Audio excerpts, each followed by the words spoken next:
During the pro-Israel, pro-peace gathering, Dr. Kaminski spoke via conference call to Dr. Ezzeldine Abouleish, a Palestinian doctor and personal friend who lost 3 daughters in the recent crisis in Gaza.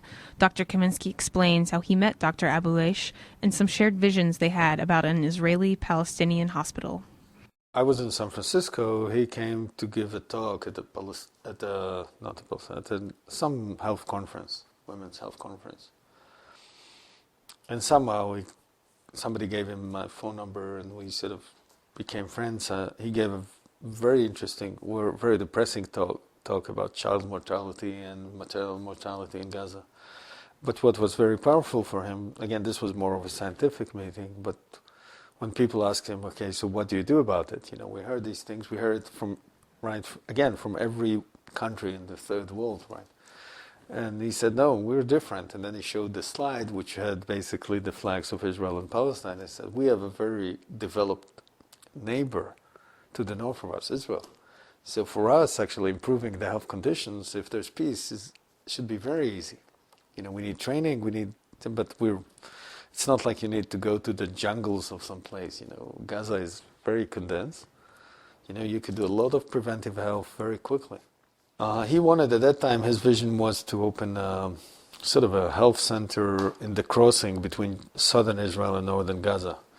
And the idea was that Israeli Jews and Palestinians and Bedouins will come there, get health training, get preventative care,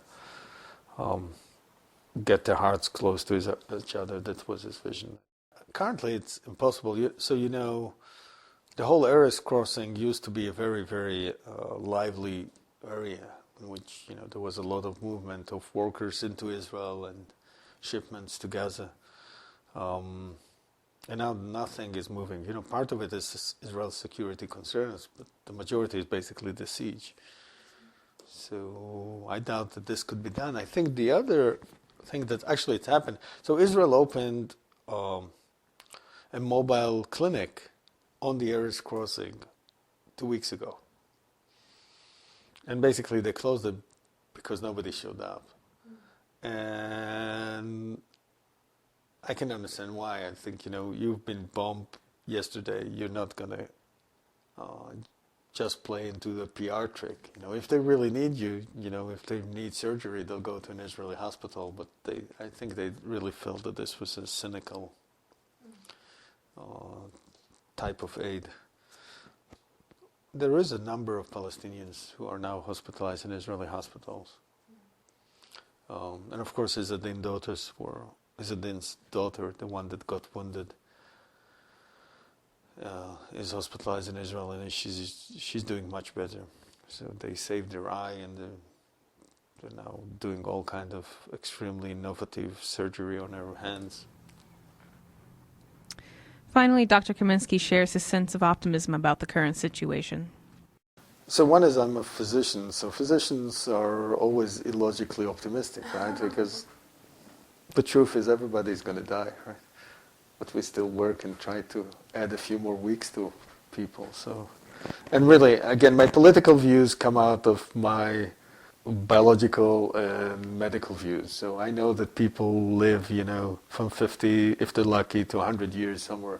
There's lots of suffering in human life, even if nobody inflicts suffering on you. So that's why I sort of think that we need to prevent artificially inflicted suffering.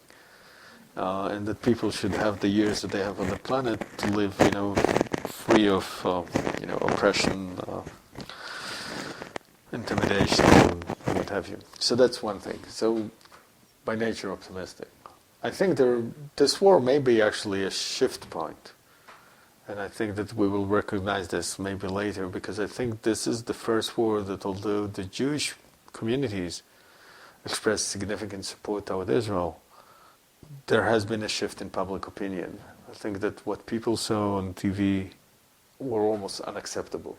I think it was a little bit also in the war in Lebanon, but this time it was more obvious because the Palestinians are less of a powerful enemy compared to Hezbollah. So I think there was the strong. So I really think.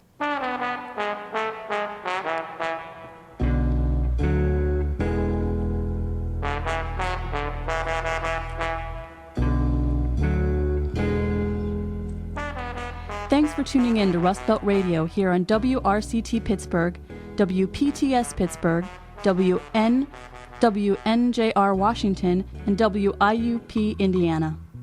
Our hosts this week are Kara Holsopel and Carly Dobbins-Bucklad, with contributions from Khalid Haroun, Carlene Christie, Sarah Ali, and Colleen Halley. This week's show was produced by Phil Cresswell. Special thanks to all of our hosts, producers, and contributors. You can get involved with Rustbelt Radio. To contact us or send us your comments, email radio@indypgh.org. All of our shows are available for download or podcast on our website at radio.indypgh.org. And this show can be heard again Tuesday morning on WRCT at 9 a.m. after Democracy Now! Tune in next week at this time for another edition of Rustbelt Radio, the Pittsburgh Independent Media Center's weekly review of news from the grassroots.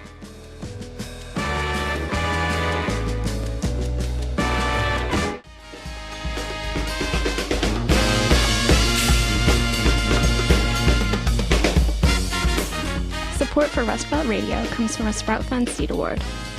This has been a production of the Pittsburgh Independent Media Center and WRCT Public Affairs. The opinions contained within are those of the participants. Questions and comments may be sent by email to pa@wrct.org, by postal mail at WRCT, 5000 Forbes Avenue, Pittsburgh, PA 15213, or by calling 412-621-0728.